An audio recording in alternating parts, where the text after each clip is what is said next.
Maybe I do, maybe I don't.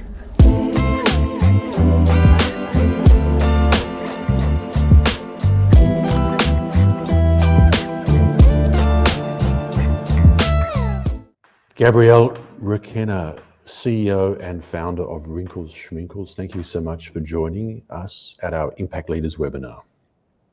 Thank you, Jeremy. Nice to be here.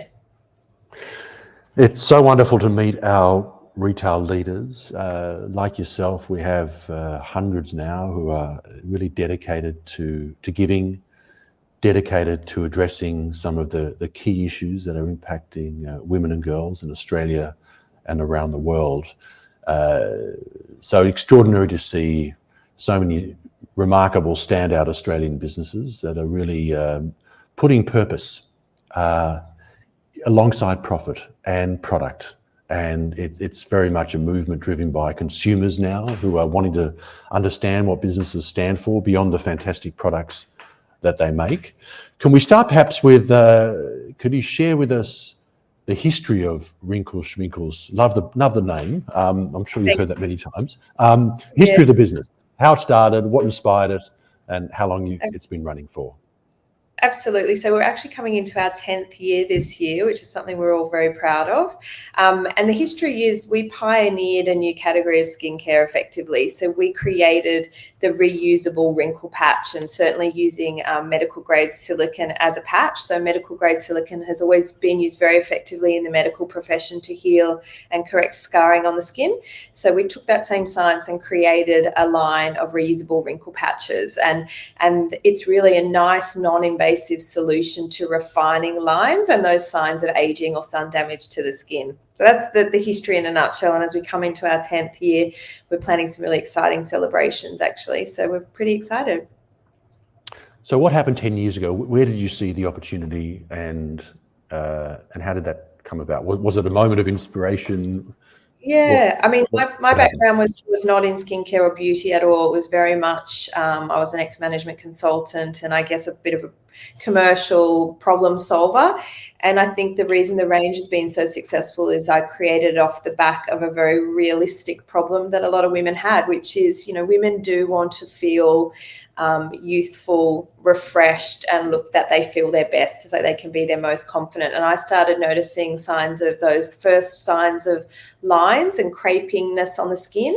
And I really wanted to see what was out there for a non-invasive solution. There's a lot of invasive solutions out there, anything from injectables through to, surgery and things, which all have their place for all women and their choice.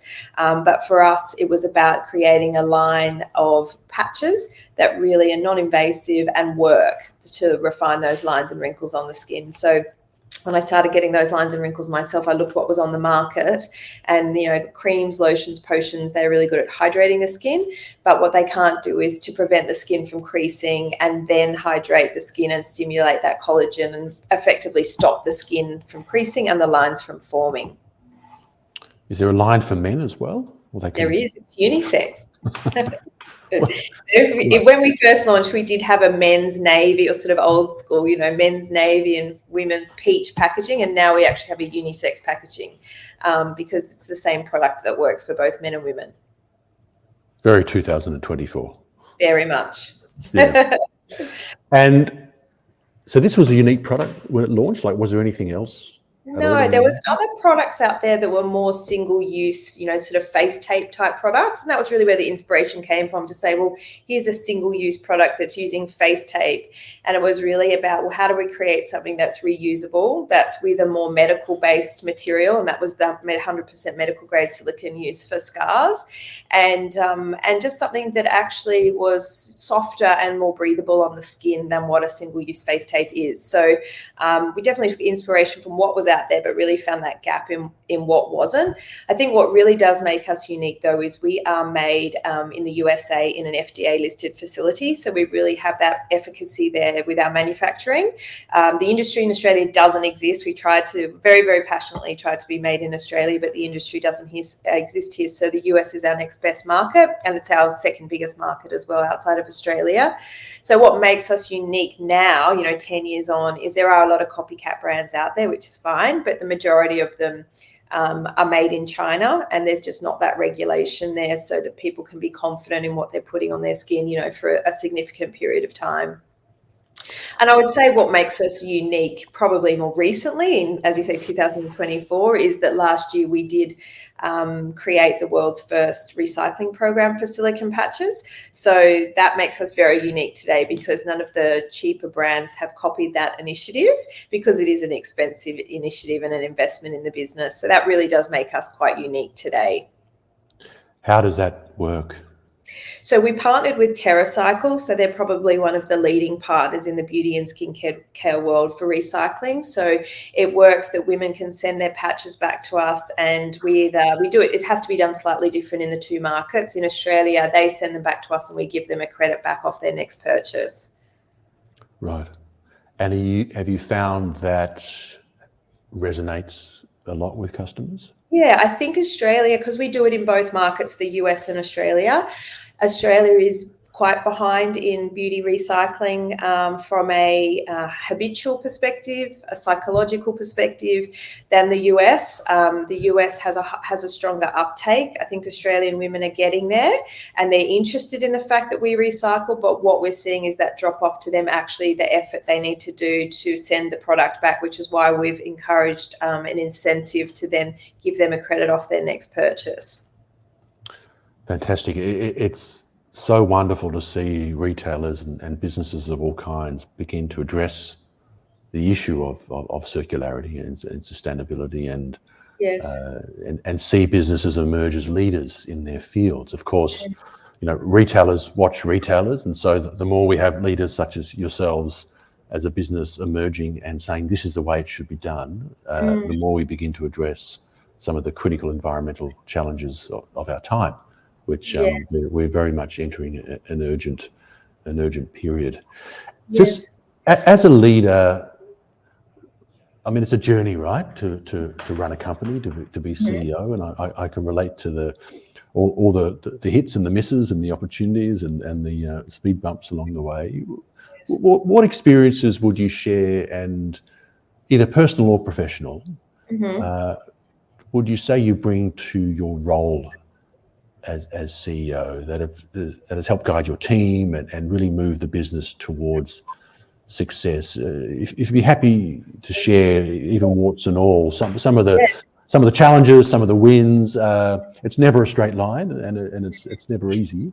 But what would you say has been some of those key moments that have helped guide you, the team, and the business?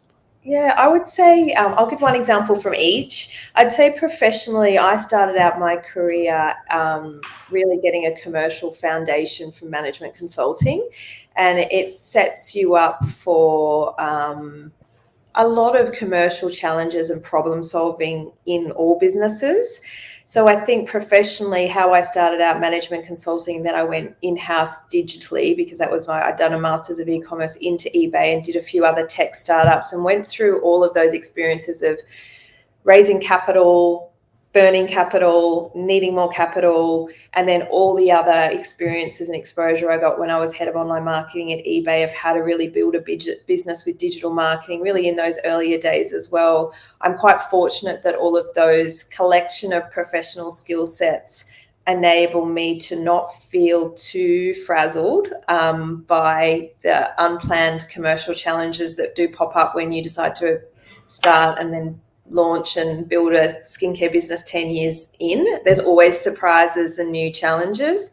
And I think so professionally, I can bring to the team, not every day, but most days, a level head in how we face those challenges as a team.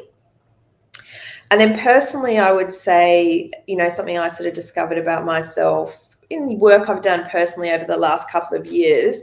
But when you look back, that whole expression that it's the breadcrumbs that you look back on in your journey, is that for me, I recognized early on in my corporate career that I was very burnt out by traditional corporate. These were pre-COVID times. So it was very much at your desk 10 hours a day. If your CEO or your boss couldn't see you, you effectively weren't working. It was a very different mindset, and I burnt myself out.